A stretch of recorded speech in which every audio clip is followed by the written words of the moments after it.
The DJI is known for being fantastic in low light, but like most cameras, in low light, it loses some of its quality. I have searched up and down the internet for external lighting. In my last video, I even made a point to mention how I haven't found anything yet, but that has all changed now. We were able to find not one, but two different Pocket 3 external lighting. So we took the leap, we have them both, let's compare. The 4.2 star rating, it's a magnetic fill light. The price is $29.99 Canadian and $19.99 USD. In the package, it comes with the light, 4 double-sided adhesive tapes, 2 bases that are both magnets, 1 flat magnet with adhesive, and a charging cable. It can last anywhere between 2 hours to 8 hours, which is a huge gap. For the other one, it is an LED video light, and the price is $37.87 Canadian, which is interesting, but we'll get back to that in a minute. It has a racket mount. It comes with the light, the bracket, and the charger. That's all. And according to the listing on Amazon, it lasts for 1.4 hours. Let's talk about the packaging. They look quite cheap. However, the magnetic lighting feels like it's slightly better quality. Using both lights, they're both surprisingly very powerful. For how small they are, they exude a lot of light. They both have cold and warm color temperatures, and they both have different modes of brightness. No complaints there.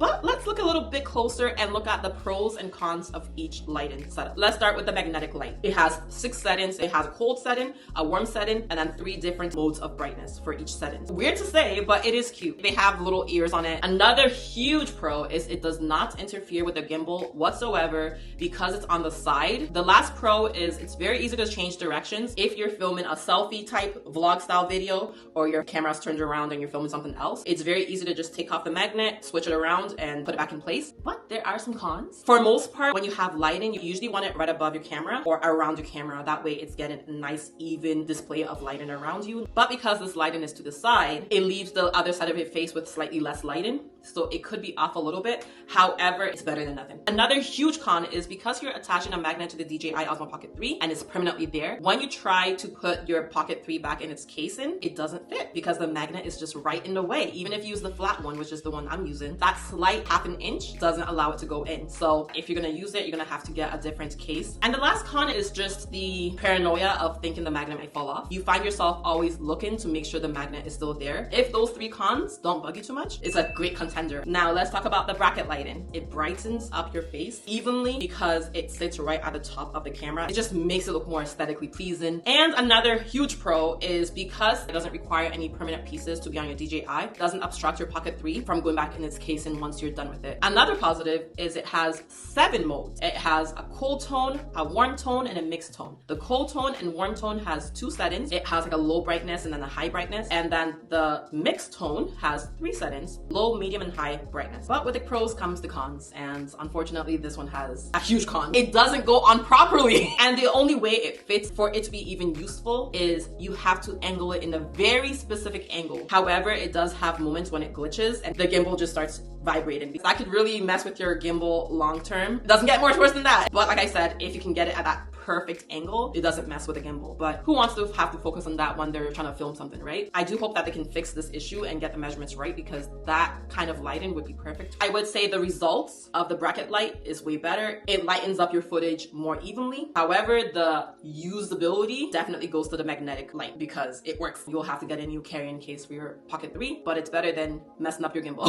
Hopefully there's new third-party companies that will pop up with better lighting and we can test those out. If you want to learn more about the DJI Osmo Pocket 3, watch my last video. It's a brutally honest review, pros and cons. If you aren't subscribed to the channel, I do reviews and vlogs. Join us. Yeah.